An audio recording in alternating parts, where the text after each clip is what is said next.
Hey, everybody. Welcome to Tuesday Tips to Unleash Your Amazing. I am super excited to introduce you to my friend and one of my mentors, Sasha. Sasha, why don't you share a little bit about yourself and say hi to our guests? Yeah, of course. Hello, everyone. Tam, I just have to say, you just call me your mentor. I'm just like, I feel like you're my mentor. I'm just like, what? So it's just such a privilege because I feel like what we're going to talk about, regardless of what the subject is, it will be about recognizing how we are our own mentors and how in every human we meet, we get to discover that in ourselves. That's why we're attracted to certain people or projects, right, or movements or ideas, because we see ourselves. So, and we see things that we're not giving ourselves permission to do or express or talk about yet, which is why, why do we even have this conversation today? Why are we here?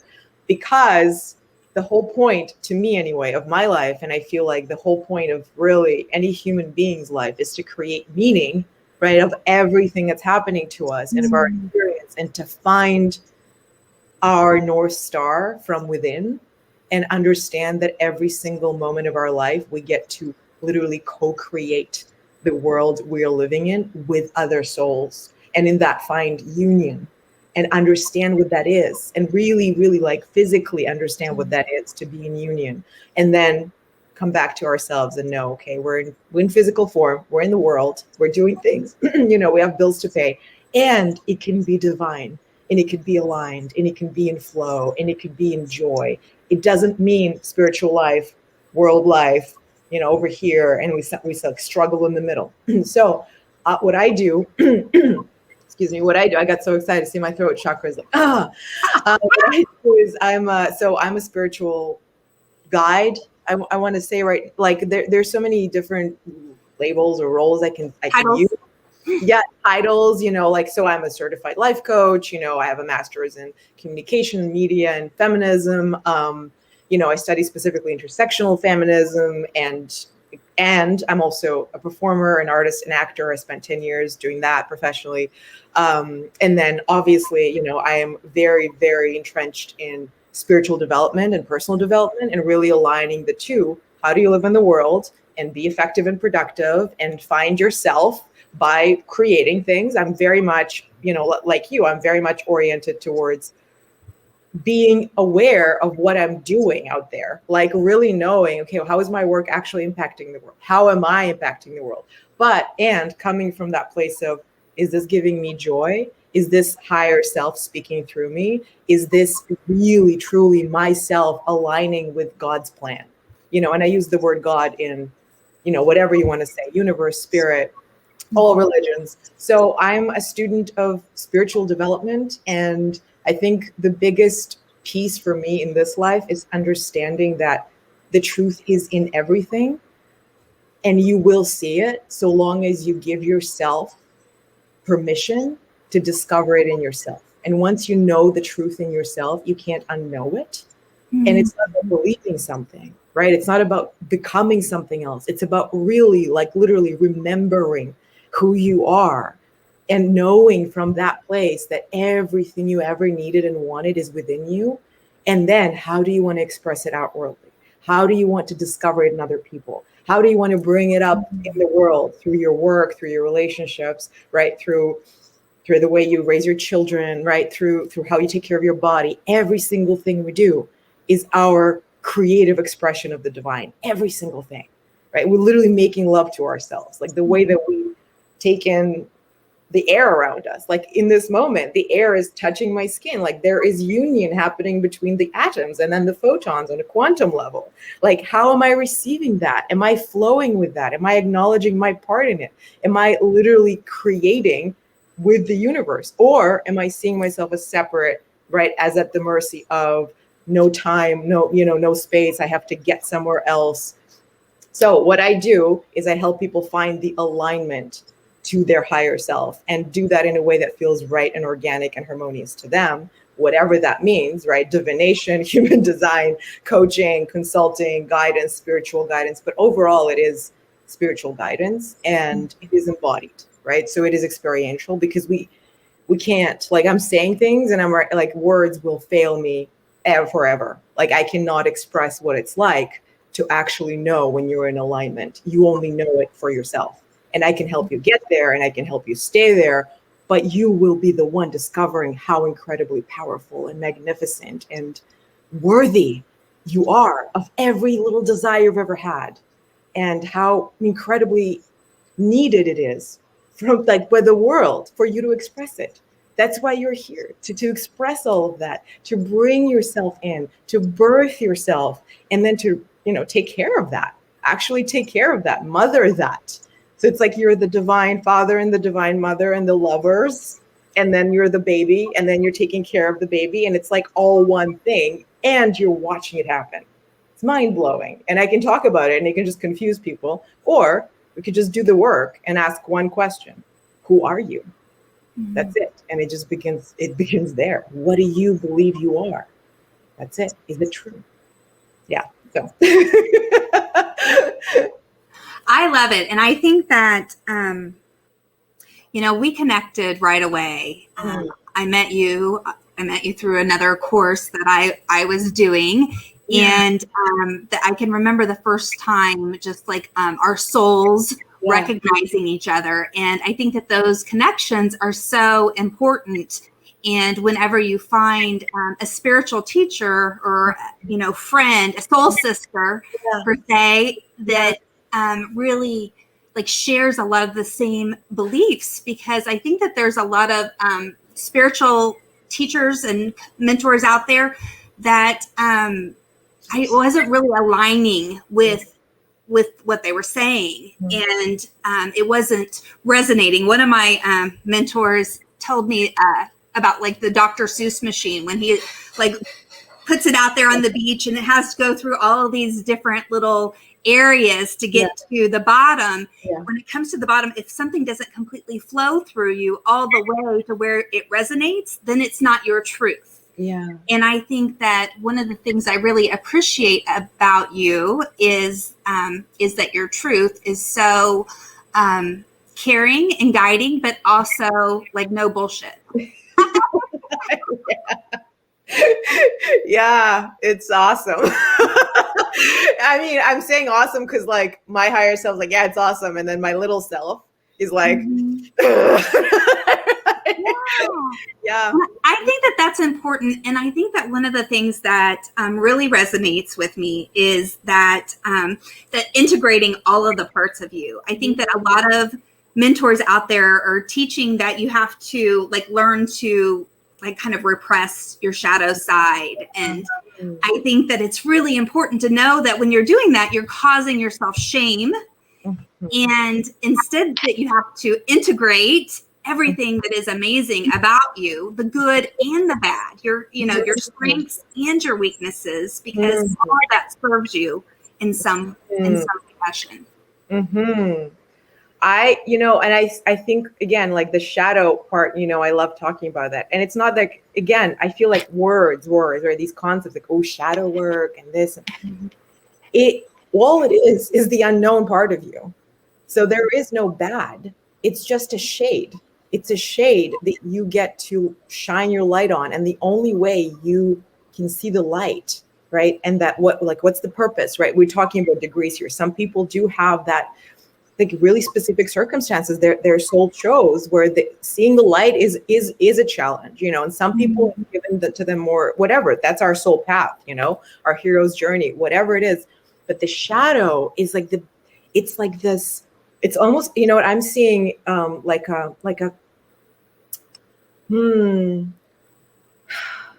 in the depths of winter, there will be the space where there is water. And, the water, again, if it's heated up, it's like that boiling powerhouse of life. And when it's cold, it's ice, right? And so on the top, there's ice and snow over top of it. If you take the time to melt it with your compassion, with your desire and your curiosity to see what's beneath, you're starting to melt it into this water and then see in it. It's like a mirror, right? Suddenly you start to see yourself, and the shadow becomes a guide to your light so that you can then see the light. because you can't see the light out there if you don't recognize your light. You can't. Like, then you shine it, and then you're like, oh, right, this is how, this is why, right? This is why everything is happening for me. I see the power I receive from myself in creating these challenges really, I'm creating them because I desire to grow beyond my little self, because I desire to expand beyond guilt and beyond worry, right? And beyond fear. And I really desire to understand what it's like to create the universe. So yeah, so I love that you said that, because it's true. There is a lot of kind of, again, it's called spiritual bypassing. We do this in psychology too, right? There's this like, oh yeah, no, just feel better, make yourself think better thoughts, think better thoughts. Like, how about imagine better, dream better, like allow yourself to feel better. And better, by better, I mean deeper, truer, in this moment with yourself, that radical compassion that all parts of you are here to guide you. So that shadow, and Carl Jung, who really talked about the shadow there's all like volumes written on this, the idea of it. And I actually just wanted to pull up a quote. He said, where love rules, there is no will to power, and where power predominates, love is lacking. The one is the shadow of the other, right? So he talks about shadows here, and what he's saying is, it's just showing you the truth. Like, yes, it's unpleasant. We don't want to live in the shadow. We don't want to be in our little self. And we got to get in there to see what we actually are. We are love. We're not fear. But the fear is the shadow over the love. So let's go in there. What are we afraid of? What am I afraid to say to myself? What judgments am I repressing so hard that I'm not allowing myself to feel joy? Because I'm so busy trying not to judge. And because of that, right, don't think of a pink elephant. All I'm doing is judging. Because it's like, I'm judging that I'm judging. And it's just like, well, yes. Right? Yes. And I think that yes. So a couple things come to me. The first one that comes to me is, we're talking about inside yourself. Like, we're not talking about like when we're looking out at other people, but obviously, when we have been through some challenges, when our soul has been through some challenges and some maybe abusive relationships, we aren't trying to fix other people here. We're only focusing, like, self-love and empowerment comes from within. We cannot change anybody but ourselves. And I think that that's something that's really important to learn and to work with, is that when you do the work on yourself, then everything around you starts to expand in a more positive way, not in a fake, toxic way, but in a way that is just love and growth. And that we do also have to recognize that like some people that are like living more in that shadow state, that we have to love them from afar. And that's okay. And I think that that's super important, because I know that a lot of the people that are in my group and that follow me have had, and myself included, have had, toxic, abusive relationships. And I think that it's really important just to know that self-love is not in a narcissistic way. It's in an empowerment way. And loving yourself first is key to relationships all around you. Yes, because they are a reflection of us. Again, that's a divine union. We're just manifesting it in that form. So if our relationship with ourselves is that of lack, of neediness, of being unworthy and looking for an outside source of literally spiritual income, right? Spiritual income, trying to get something from outside of ourselves to feel worthy and seen and enough and loved and cherished. If we can't do that for ourselves, we are not in our power. We are not aware of who we are. We're not in alignment. So then we attract mirrors of that in other people. And then that is mirrored in the relationship, right? And so you're like, oh, it's a toxic relationship. Absolutely. And what does it show you? How is your relationship with yourself toxic? Because it is, right? And it's painful to admit, because we don't want to make it blaming game, right? It's like, well, it's my fault. I created this, or it's their fault. No, it's not fault. It is only truth. And it's here to empower you. And so it's that selfish, I love this now, rewording it in a way to make it less scary for people to say, selfish is good. People sometimes, it just feels wrong because we're conditioned to think it's a bad thing. So we're talking about the higher self. Mm-hmm. What other thing is more important than loving your higher self and taking care of her or him, right? That it, whatever. That's being self-full, going within yourself and filling yourself up. And, being honest that, certain toxic relationships that are manifesting or abuse, it's not that we attracted it because we wanted to, it's really, there is also this, spiritual, well, you manifested it because what, we can talk about that for hours, whatever, karmic patterns, past life, we don't know. But the point is, we're not doing it because we're evil. We're doing it because we really did come here to learn our own light. We have to learn the shades of it. We have to learn how to use it. We have to learn that it is all there is. And to really learn it, we need to feel that, oh my God, something is pressing against me and putting me down, making me feel like a victim. Except, what if I choose not to be the victim here? What if I choose to say, this served me and I'm going to find out how, and I have the power to find out how. And I now know that the light I have within me is also within this person that abused me. They are not aware of it. That's their journey, and I will no longer attract people that are not aware of their light, because guess what? I am aware of my light now. That's what's happening, right? So it's not about fighting. It's literally when all you have is that awareness, then everything that comes in that's not in that vibrational alignment, it is repelled. And it might mean you be alone for a while, because that will kind of completely shift your surroundings, your social circle, your friends, your lovers, the people you're used to attracting won't come to you anymore. And it might feel like, oh my God, like I'm going to be alone forever. No, you're going to be with yourself forever now. Like, you are never going to be alone now. And because of that, when and if we're talking about romantic partnerships or business, right? When and if you meet those souls that you really are aligned with, that are shining with you, that are empowering your light and you're empowering theirs, and whatever is not working is only there to show you how much more love you have. When that happens, everything that you have experienced will suddenly make sense. And you were like, oh, thank God I waited for this moment. Thank God I didn't push myself into like a pattern again. Right? I was like, oh, I'm lonely, or I need to be in conversation with someone. Like, be in conversation with yourself.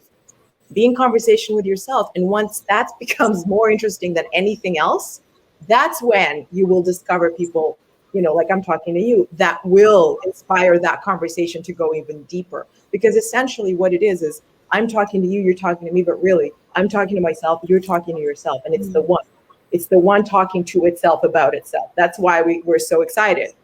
That's why, like, real true love, it doesn't depend on circumstances. You can have that love and never see the person. Right? It can happen. You can never even touch them, and you have it. And you can be around somebody all day, every day, your whole life, and you can like them and not know what love is. Not your fault, not your path, but it does happen. You can say 300 words and say nothing. Yes. Right? And say nothing and feel unheard and unseen. But why? Because you're not hearing and seeing yourself. And you're so used to the pattern of not being seen and heard that all you're focused on is how unseen and unheard you are. And that's what you attract, until it becomes a 2x4. And you're like, I'm giving everything up. I can't handle anything. I'm going to go to a monastery. I'm going to and then you sink into yourself and you're like, okay, what's down here? Like, literally, what's down here? What am I not speaking to? What am I not listening to? How can I mother and birth myself? How can I fall deeply, madly, wildly in love with my essence, so that then I can just trust it? Mm-hmm. And if my path is to be with someone, I will. And if it's not, it won't. I don't care, because I'm fucking in love. Yes. Yeah, I think that's important. And I think the other thing that's important is learning to listen to your own intuition about things, and not thinking that, oh, well, this person or situation has a red flag in it. Oh, Yeah. but I can handle it. Yeah. Like that has been my jam most of my life. Bring it on. So, the last couple years, because you think that you have gone through all of these situations and you've come out of it, and you've learned so much about things and that you can handle everything. Yeah. But yeah, sometimes when you are that strong, it does take a 2x4, which actually is also known as ignoring your intuition about things. Yeah. And I mean, this is a subject I can talk about forever because, as you know, but like, and it's, what is intuition? Is that knowing without having to have reasons to know, right? And you just know, and people call it your gut. It's not, it's a pathway in your body. It's your heart, your brain, your gut interconnecting and giving you information that being received 24/7, but you're not aware of, right? So if you're not in touch with your intuition, what does it mean? It means you're not in touch with your source, because you're not aware of the pathway. You're not there. And when you do get a hit, right, whatever it is that you just know, you're like, yeah, you can handle it, and don't. And that, you're just like, why? Well, don't. But if you're like in it, if you don't trust it, then you will ignore it, right? And then you are feeling, how do you know you're not in touch with your intuition?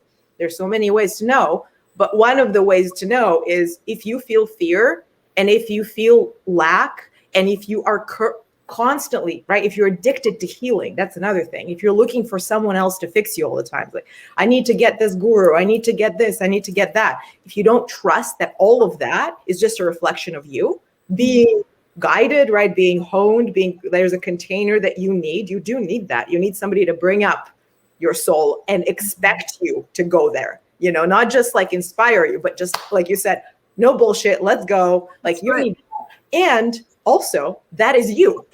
So if you don't know how to hear that voice, yeah, you're going to learn a lot of lessons, and you're going to get a lot of 2x4s, and some of them you won't even know because you're not in touch, right? So your intuition also allows you to feel deeply, right? You know the pain of not being in alignment. You're like, oh my God, this is more devastating than before. How is that spiritual awakening if I'm just like miserable? Well, I like you because you sent me those I think TikToks, a couple of TikToks where it's just like, it's like they tell you it's going to be this way, and then like all it is you're like, oh my God. And it's because you're suddenly hearing things, right? And you're not voices telling you, whatever. Well, sometimes there are voices, but it doesn't matter. The point is you receive messages, whatever your way of receiving them, the easiest way. You could be clairvoyant. We have all those senses, by the way. They're just extensions of our natural physical senses, but they're in a quantum realm, right? So they're gathering information. There's local, non-local intuition. We can talk about that another time. But we're getting this information. Sometimes it's visual. Sometimes it's, you just know. Sometimes you feel. Sometimes you hear. You can taste things, right? They're clairgustance, like all these fancy words, right? They're like, oh, no. Everyone has these abilities. We just don't use them, And so you don't have to get fancy. All they need to do is stay in this moment with yourself and just ask, who am I? And you will hear or feel or know. There will be an answer, and that's your intuition. So when you do that, just acknowledge in your body, where is that right now? Where is it happening? Where am I knowing this? And every single time during the day, they were like, I'm not sure. Should I do this? Or should I call this person? Should I go out with this person? Should I say yes to this business deal? Should I publish this piece of content? Right. And look, I don't do this all the time either. Like, we're still conditioned. I still revert to like, and that is needed. Absolutely. We need that left brain to be like, okay, well, does this actually make sense to what blah, blah, blah. That's great. But let's start with the actual kahuna, like your source telling you, hey, this feels right. Now let's plug in your amazing brain and your education, your ability to interpret things, and let's apply it to what you just found out and find a way to do this that makes sense in the world, But let's start here. Let's start here, because it's the only way we will actually create that life we really want, because our desire comes from there. It's literally in our womb, in our essence, in our bones. That's in the intuitive pathway. It's in our bodies. It's incredible. And like you said, when we ignore it, for a long time, we can actually not only get a 2x4. I feel like this is my personal, I'm not a physician, but my interpretation and a lot of the things that I've experienced physically, right? Being physically out of balance happens when you don't listen, because your body is working so hard to repress all of these signals, right? Because you're like, I can't handle it, right? And like, I'm not dealing with that. Like, no. And your body starts manifesting these help me signals, right? It's like, please pay attention to me. Please slow down. I need you. I need you. I need you. And it will be pain, and it will be, rash. It could be whatever. It could be I don't want to say anything, anyone listening to this, again, I'm not saying that, disease is caused by your inability to connect your intuition. Absolutely not. However, I have experienced that a lot of the things that I've manifested physically started happening when I literally would say no to following what I knew to be true to myself, because I was scared, because I felt unworthy, because I was literally living in that bubble of, I don't have the answers. I need somebody else to give them to me. And my body would rebel, and it still does that. So like, I have like a crazy story. Like 2 years ago, I went to Poland because it made sense in my head. And I got the craziest rash like the week before that was I've never gotten a rash in my life. I don't get allergic reactions. Like, this was out of nowhere. I had no idea what caused it, didn't do anything differently really, and it was like real, everywhere, like out of nowhere. It was like a movie, and I knew, I was like, yeah, I know it's because I'm making this move, and it's supposed to bring me to where I need to go. I know that it's not, and I know it's not the right place to go. Like, I know that I shouldn't, from my intuition, not shouldn't, but yeah, my intuitive self knows I shouldn't be doing this. My rational self is like, let's do this because I don't know what, I need to escape. I need to do this. I need to do this. Fine. So it's the right mistake to make. Yes. And my body is like, it's the right mistake to make. Yeah. And what happened a month into my trip, I was supposed to stay for a year. I literally like broke my I was, part of a project there. And I was just like, what, no. And I left and I came back, which to my rational mind was just like, this makes no sense. And my intuition was like, I literally said, hey, my higher self, tell me what to do. Tell me what to do. I was like, go back home.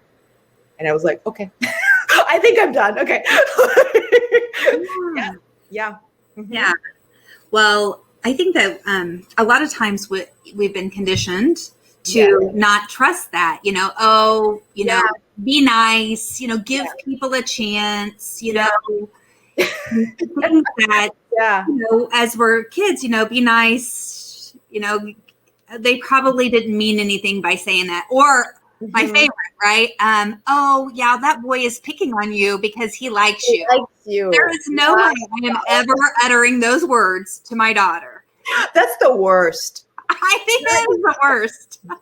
It's like, take it, right?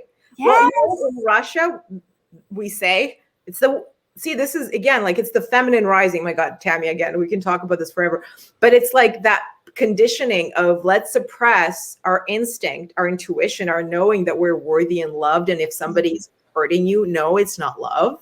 No, they don't love themselves and they're expressing it, but that is definitely not love, right? So you said this, I'm like, oh my God, like, be a nice girl and take it, right? Be a nice girl and take it. There is a saying in Russia that says, if he beats you, he loves you.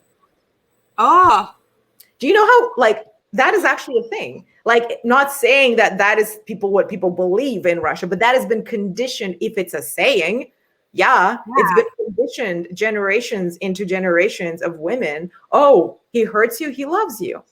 Well,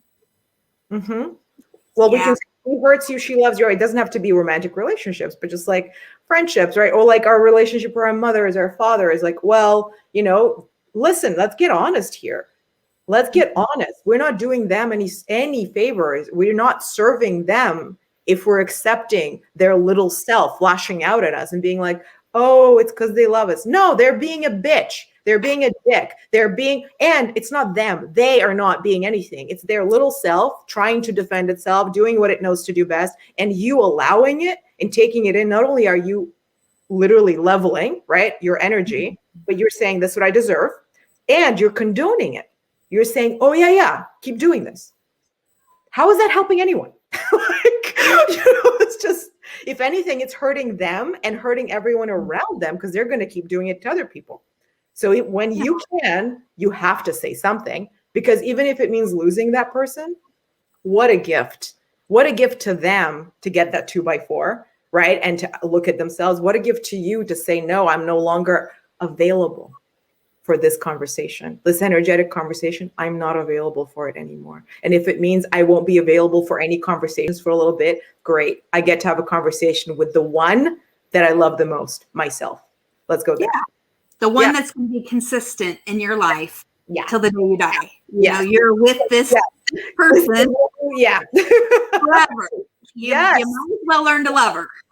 Like, make love to yourself in that moment. It's like, oh, good. All right. This is the way, right? And we're scared. We're terrified, because we almost feel like we have to be given permission, right? Again, to love. We have to be given permission to love, that our love is accepted. We have to be given permission to be loved, right? And we have to be given permission to actually know who we are, to feel powerful. We're terrified more than anything of knowing our power, because it means we're going to do things out there that our mind, it cannot even imagine. And it's like, no. It's going to be a chaos. Like, absolutely. It's going to be divine chaos, and life is going to come out of it, and rebirth, and messy rebirth, and incredible freedom that is always here, but I'm going to like really express it now, and I'm going to know what it's like. And there's a point of no return, right? Becoming yourself to the point of no return. Scary as it is scary, but it's so powerful to really remember the love that you have for yourself and your soul's journey, and to appreciate all of the challenges that you've been through that have made you the person that you are, and that your soul chose for you. And sometimes that's hard when you're in that spiritual awakening, and you're like, you want to just be under the covers in your bed, because you're all beaten and bruised, and you're like, holy cow. And one of the things that I learned with human design was that my soul definitely picked a really hard journey, and that I would have many awakenings. And when I learned that, I was like all of a sudden, your whole life kind of flashes through your face, not like you're dying, but when you're birthing, when you're coming alive, and you're understanding that this was how it was meant to be, to get you to the place where you are, and so that you're able to really help others in a way that you wouldn't have been able to if you hadn't had all of those smackdowns. Yes, Tammy, I love that. Like what you just said is that birthing, right? And that the bruises, literally the bruises, and falling in love with them, and those your war wounds with your little self, right? And whatever you chose to experience, and knowing that you always win. You won by saying yes to the battle. You don't have to win it. You've won. There is nothing to fight. There's only the experience of going through it from that place of, I have won already. I said yes to myself. I have won. I can do I don't care what I do tomorrow. I really, of course, my mind has ideas, but I've just kind of like you, I had a plan. My plan was to have this experience so that I discover more and more who I am. And then through that, I discover more and more that my plan is shit compared to God's plan. And that that's what I want. I want that plan, except I'm not at a level of awareness where I know what it is, and I don't want to know. I came here to experience it and discover it, and then tell that source about it, right? And talk about it and be like, this is what you want me to do. I guess we're doing it, and it's not my plan, my little self. It only brought me here. My plan brought me here, and now I'm surrendering it to the, and I don't know what it is. And like you said, it's bruises, right? It literally living with those bruises of coming here and knowing that every single moment of our lives, we are given a choice of who do you want to be? That's it. You get to choose in every single moment. And that means, and this is scary, that means you can choose not to look back. You can say, yes, it's useful. Yes, it's sore. It gave me a lot. I learned a lot. And also I can in this moment accept that I know, and I don't need to go back. And there's absolutely nothing, right? No gain from me trying very hard to understand why I suffered so much. And that, because that becomes an addiction to healing, right? It's like, well, I have to heal this part and then this part, and then maybe I'll be ready. You are whole. Yeah. You are perfect. You are here to be who you are right now. And you get to say that to yourself right now. And that is the most terrifying thing, because it means you have all the power. You are literally taking your power back. And all we do our whole life, right? And this is what I see with clients. I'm sure you've, like, I've done it. You give your power to someone else, like, fix me, help me, guide me, tell me. And I'm just be like, take it back, take it back, take it back, take it back, because that is what we're here to do. And then that who are you being today is the source of your power. Because if you in that moment don't know, just drop everything. You don't have to meditate for 30 minutes. You don't have to do anything. Just stop and ask, who do I want to be today? That's it. Am I showing up as that person? Yeah. And if I'm not, then what do I need to do to show up as the person that I want to be? Yeah. What needs to die, right? What needs to die? What parts need to be cleared? Why am I not showing up as that person? What is taking my energy out of this person that I want to be, right? Like, where am I invested? My mind is invested in some shell. And it served you. It's there to serve you. It's not a bad thing. You can look at it, the shadow again. There is a time for it. Look at the past. If it serves you to come back to the present, but only if it serves you to come back to the present. Not so that you can ignore the present. And again, let's just do 40 years of exploring the past. It's like, this is like, let's just, hey, when are you alive? When are you alive? Are you like, when is it? Is it going to be now, or is it going to be 30 years from now? Explore 40 years of the past. I'm going to be in the fetal position for a long time. And it's very addictive, because you get, our ego gets a hit of like, oh, I've uncovered this thing about myself. That means that yes, absolutely. And again, there is a place for all of this, right? All of this is only, though, from a place of, how does this empower me? How does this help me love who I am? How does this help me understand that the ego isn't actually a healthy machine that's here to show me, right, who I am not? So that I know who I am, and I can put the ego in the next to me seat, so that it can like help me align myself when I don't feel good. I know why, and I'm taking it out of the driver's seat. So how is this, all of this work I'm doing, everything I'm doing in the world, all this therapy, all the healing, all of my projects, everything, every intention I have, how is every intention I have helping me feel my own power? Because only in that can I create what is meant to be created in the world. Like you said, help others, because power is not domination. It's not power over something. It's power with true power. It's power with. That is the beauty of it. That's why it's never violent. It's never aggressive. It's very quiet. It's trust. It's peace. It's radical love. It's no bullshit love. It's a no bullshit love. Yeah. It's like, we got you. And are you ready?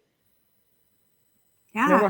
No more hiding. Like, not serving anyone at all. True. Very, very true. Wow. Well, I think that we could go on talking for like I know. Yes. But we probably should maybe wrap up here. Yes.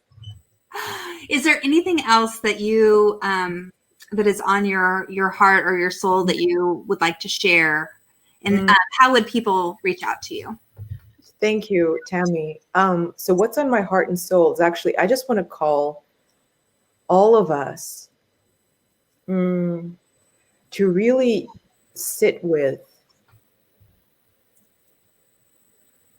what you're scared to admit you want. Really sit with that, because whatever you're scared to admit you want is the one thing that is literally calling your soul up, right? It's calling it up. It's not just saying, I see you. It's saying, I want you to come out and show me how powerful you are. Enough talk, enough just sitting with it. Show me. So what is it that you're scared to admit you want? And that is part of the shadow work, right? It's like, what is that shadow telling me? I'm scared to admit that I want, physical pleasure, that I want to create more money. Like, what is that telling me? What am I not doing because I'm so scared to admit that, right? Because your mind is like, no, but we're doing it. We're going out there. And if you're scared to admit that, you're not. Your unconscious mind will sabotage everything you do so that you don't get that thing because you are ashamed of wanting it.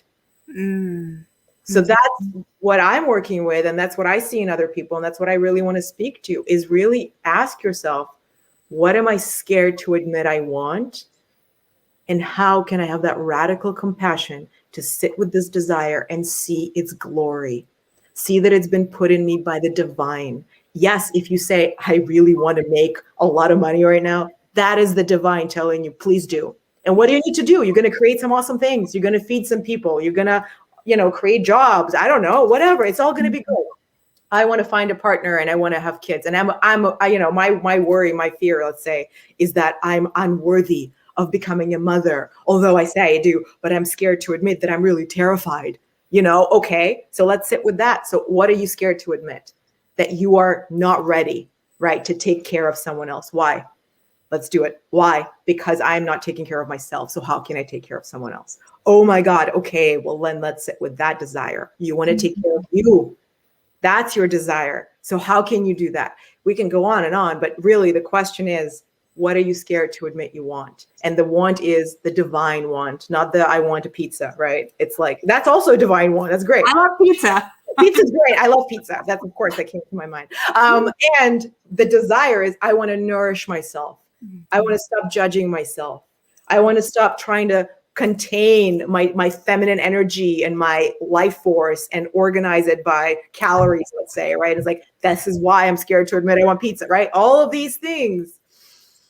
Oh my God. So that's what I want to offer people. And that's what's been coming through, especially when it comes to the currencies that we're most after, right? What people come to me with questions usually, right? It's, how do I find my purpose, right? How do I find love, self-love? How do I make more money? And how do I feel healthy, right? So it usually comes with, how do I look good, right? That's usually the thing. All of that, all of those things are currencies, right? Energetic currencies. Money is a currency, food is a currency, energy expenditure, right? All of that stuff. And then love and peace and purpose, those are not currencies. Those are your states. So when you say, I want more love, what you're saying is, I want more energy within me to cultivate that experience, that feeling, that knowing. So where am I blocking it? So that I'm not living in that love and that peace and that joy, in that purpose. Because your purpose is to discover who you are. That's your purpose in life, So that's what I want to offer people. Really sit with that. What is the desire you are just ashamed to admit you have? And what does it have to teach you about your awesomeness, about how much you deserve and how loved you are? And something put this desire in you. So what was the point? What was the point? What was the pan? If God and Goddess, if the universe put it in you, what was that divine plan behind that desire? And let's look at it really from that perspective. What would God say to this, right? Not your ego, but God. So and people can find me. I have my Facebook, Sasha Lipskaia. You could just add me as a friend. I have an Instagram, but I'm mostly active on Facebook. And I have a Facebook group called The Worthy Women Mindset, which you're in. So, welcome to join that group. And then I have a podcast called Being Brave, and a YouTube channel. Also my name, Sasha Lipskaia. Just let's rise together. Let's rise together. That's what I want to say. And one last thing I want to say, I just feel so grateful right now for you, for having me on this show, for letting me into your world, for showing me even more of who I am through your grace, Tammy, and for being. Thank you. Oh, thank you. I so appreciate you and our messages and our conversations and your light. Thank you. Thank you. All right. Thank you, everybody, for watching, and I will see you soon. Bye.